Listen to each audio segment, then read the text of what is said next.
Now I'm going to use my son as an example.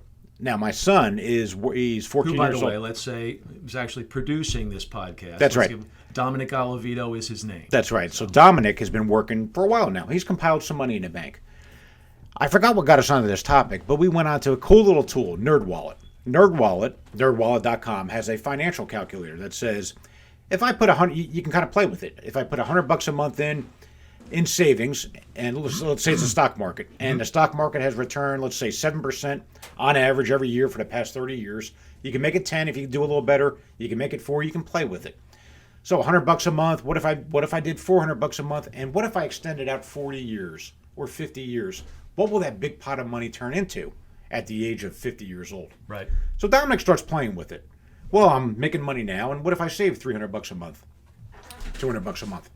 And then, okay, now let's talk about college. And let's do 2 scenarios.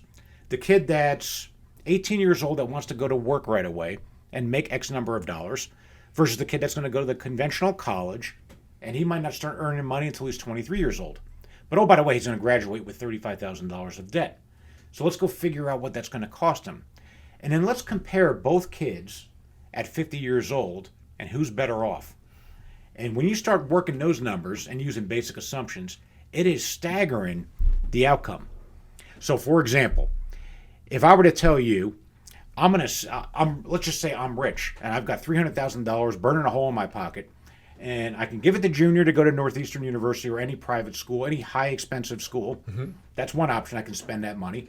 Or I can take that 300 grand that I've saved up because I'm fortunate. I'm going to put it in the stock market and let that thing run and let Junior do whatever he wants to do. He can go get a job at McDonald's. He can go do his independent thing if he wants to edit videos, whatever he chooses to do. There is no scenario that any logical person can come up with that putting that money in the market and letting that thing grow and seeing what that is at 50 years old versus over here. He won't catch him. He just won't catch him unless he happens to be a Mark Zuckerberg and creates a new company in his dorm room. There's just no Small logical percentage of the population. That's right. That's going to happen. So again, it goes back to part of this is if you're like me and you're a hardcore analytical person, there's not a better use of capital than that. Now, I'm still not going to convince those parents that that's the best way to go. Let Junior do whatever he wants to do, put that money in the market and let it run. But the pure math is you're not going to outstrip that. You're not going to beat the market. Part of this is, and you do learn this in college, is it's not time in the stock market, it's time in the market. You need a number of years to compile wealth, right? And if you can start when you're 18, compiling investments in the market versus 35 years old because you're paying off debt, massive difference maker. It's just the law of math. You can't get away from the math. Your investment horizon when you're 22 years old is massive. You've got 40 to 45, maybe even 50 years if you're smart, before you're actually going to be needing to use that money for something, whatever that choice might be. And look, that's significant. It's time, and I believe if you believe like I do that the information's free, readily available, it's at your fingertips.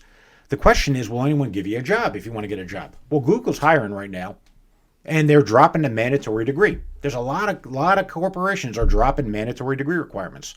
Is it 90% of all the jobs out there don't require a degree? No, it's not. In theory, you're better off having a degree than not having a degree. Again, it comes back to there's the yeah buts. What we're advocating is not against college. It's being able to afford it and not putting yourself in a financial hole. Right. And is there alternatives to going into debt for a degree that has questionable value in the marketplace?